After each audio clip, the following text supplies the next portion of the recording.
À quoi pense-t-on à quelques minutes du départ? Eh bien, on pense à beaucoup de choses et à rien à la limite. On attend le départ avec impatience à la limite pour être libéré parce qu'il y a une tension depuis une huitaine de jours. Puis on a hâte de partir.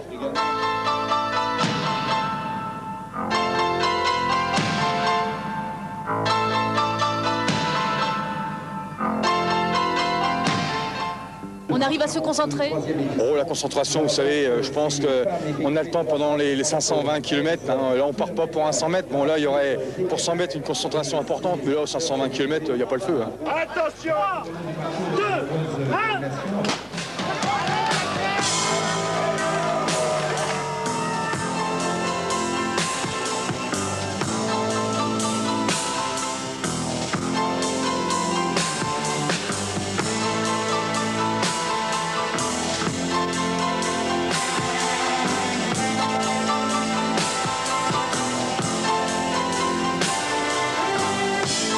C'est la plus longue épreuve de marche du monde. Elle existe depuis 1926 et cette année encore, 28 participants se sont élancés en début de soirée sur la route à Montreuil pour rejoindre Colmar. Un parcours de 521 km, 3 jours et 3 nuits de marche, interrompu seulement par 4 heures de repos obligatoire. La moitié seulement des concurrents parviendra au bout du voyage.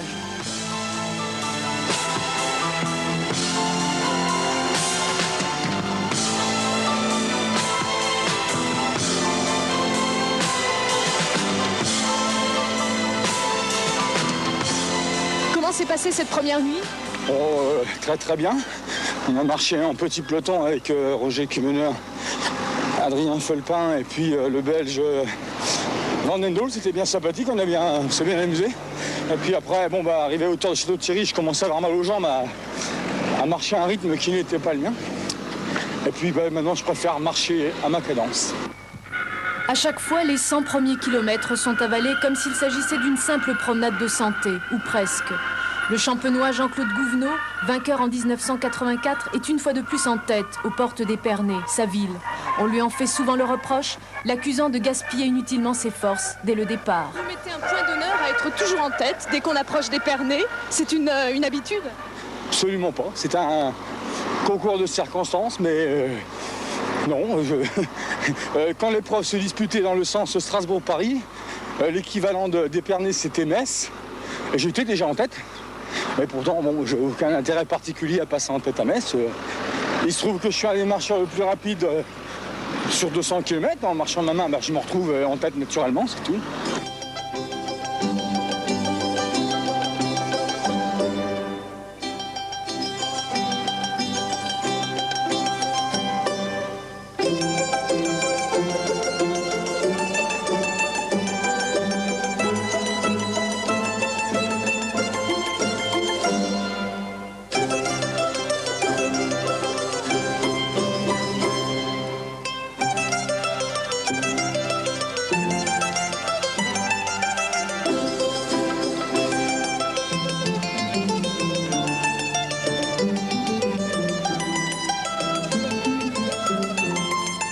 Grande nouveauté cette année, une épreuve spéciale Épernay-Colmar réservée aux femmes. Au total, 373 km avec un départ donné lors du passage du premier marcheur. À la clé, 10 000 francs pour la première, alors que le vainqueur de l'épreuve masculine gagne une Fiat Tipo.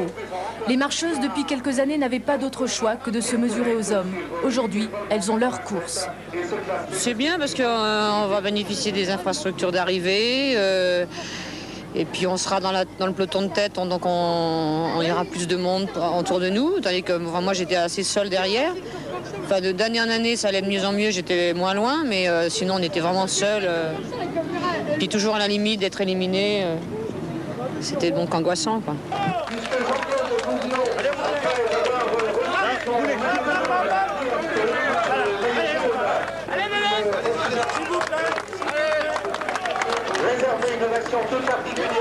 Quels sont vos rapports avec vos camarades hommes dans la course? Oh, ils sont très sympas. Bon, bah, moi, à mon niveau, ça se situait entre la 20e et la 30e place. J'étais très vexée quand je les doublais. Soit ils s'arrêtaient pisser, soit ils abandonnaient, quoi, comme d'habitude. Sinon, bon, les autres sont très sympas. Enfin, ceux que je vois au sélectif, ils savent qu'ils n'ont rien à craindre de moi, enfin de moi les premiers.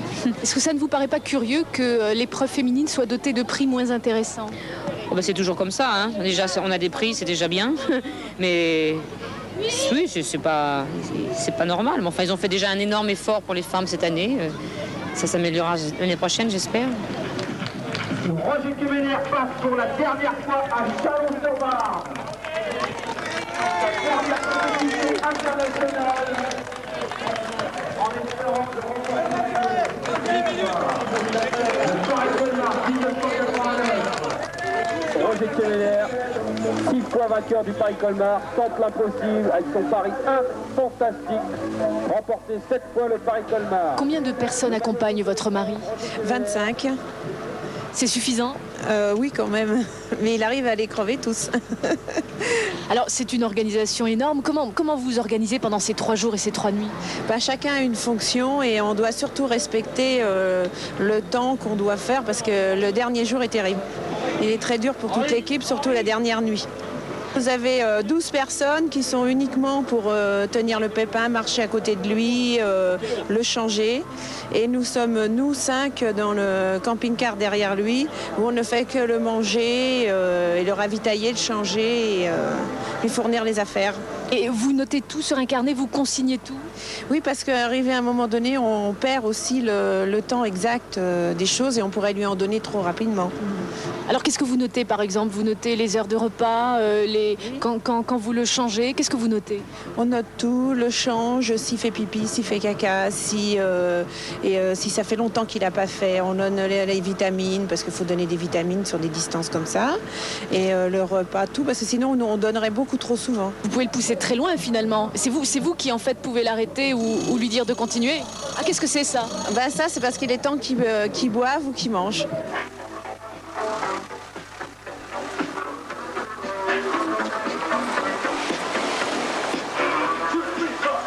C'est toujours de la purée? C'est toujours de la purée depuis le départ. Mais pourquoi de la purée? Parce que la pomme de terre, c'est un aliment complet quand même. Et puis ça lui convient bien. Et dans le temps, c'était de la blédine. Puis maintenant, ça passe plus. Le lait ne passe plus, donc on le fait la purée à de l'eau entrecoupée de lait, quoi. Il ne mange plus de purée pendant tout le reste de l'année, j'imagine? Non, très rarement. Il apprécie plus. Ce qui est bien, lui, n'a pas des lubies. Il reste toujours sur ce qu'il a décidé dès le départ. Parce que d'autres ont des lubies? Oui, il y en a qui veulent des fraises au milieu de la nuit, des flans. Et les femmes se débrouillent toujours pour trouver.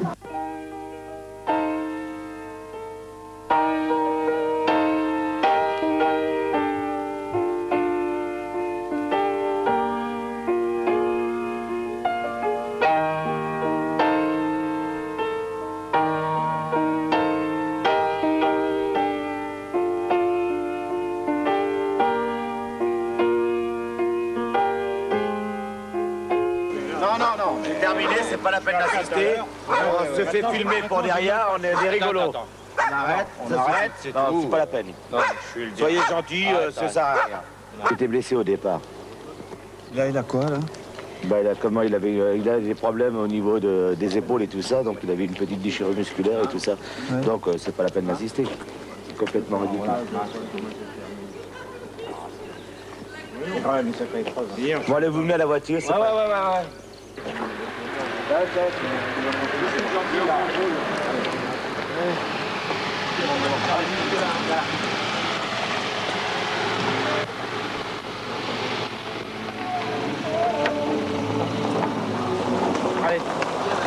Allez, c'est bien, les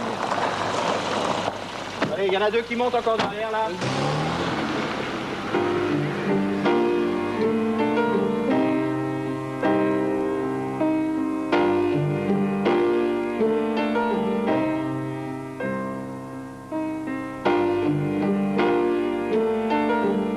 On vient regarder les premiers qui arrivent.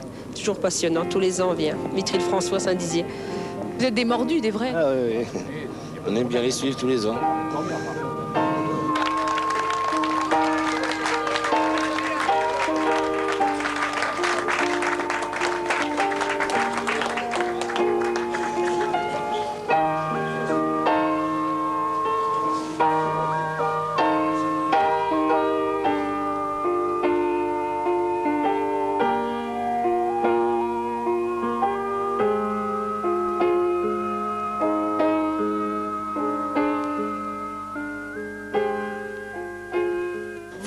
régulièrement voir passer les marcheurs du Paris-Colmar? Oui, tous les ans, oui. Tous les ans. Tous les ans.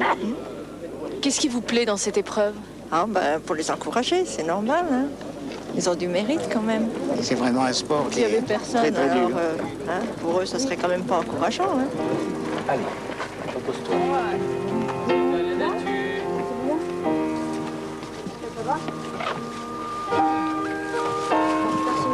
Non, tout de suite, allez.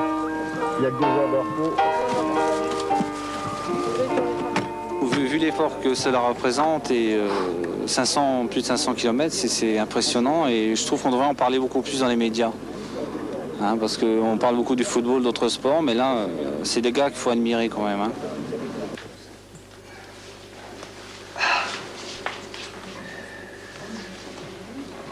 C'est pourquoi ça me permet de vous voir différemment.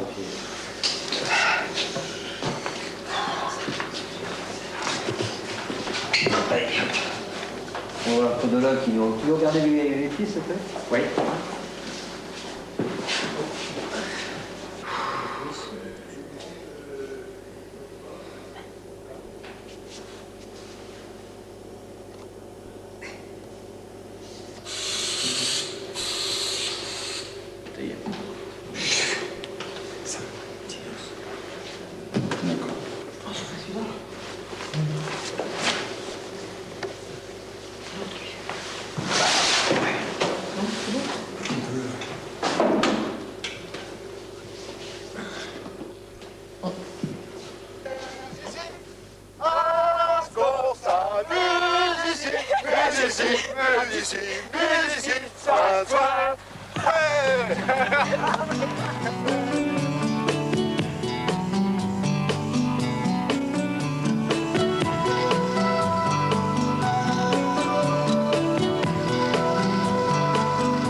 Tout à l'heure, on te rejoint du côté de Mircourt. Hein. On est l'après-midi avec toi. Hein. D'accord. OK.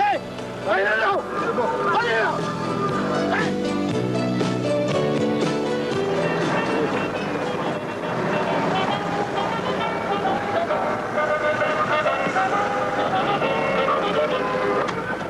Je veux marcher encore le plus longtemps possible. Je ne me sens même pas capable d'abandonner. Pourtant, ce que je fais, ça ressemble mieux que de la marche, mais...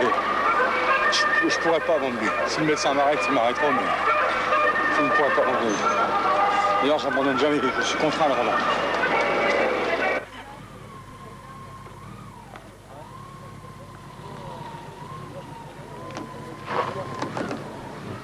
Le médecin de l'épreuve m'a stoppé, quoi. Hein, parce que, bon, faut pas confondre courage et puis stupidité, je crois.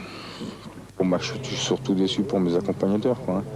Imaginez débaucher 25 personnes, des gens qui quittent leur travail pendant près d'une semaine, qui vont chercher les camping-cars, qui va voir pas qui les nettoie, qui les ramène, qui me traînent sur la route, quoi. Hein, parce que bon, vous savez, moi, je marche, et puis à boire, à manger, j'ai qu'un seul souci, mettre le pied devant l'autre. Et puis j'ai un tas de gens autour de moi qui sont là. Qui sont prêts à satisfaire au moindre de mes caprices, quoi. Je suis surtout désolé pour eux, quoi. C'est les aléas de la course, il n'y a rien à faire. Elle est tellement imprévue, tellement dure, que d'abandonner, c'est pas un luxe, c'est une grande tristesse pour le marcheur. Et il est très déçu, puis bon, parce qu'il a espéré beaucoup de choses, et puis voilà, bon, rentrer chez soi comme ça, alors qu'on a emmené beaucoup de monde avec soi dans une compétition pareille. Bon, après, on a honte. Douce France, cher pays de mon enfance, bercé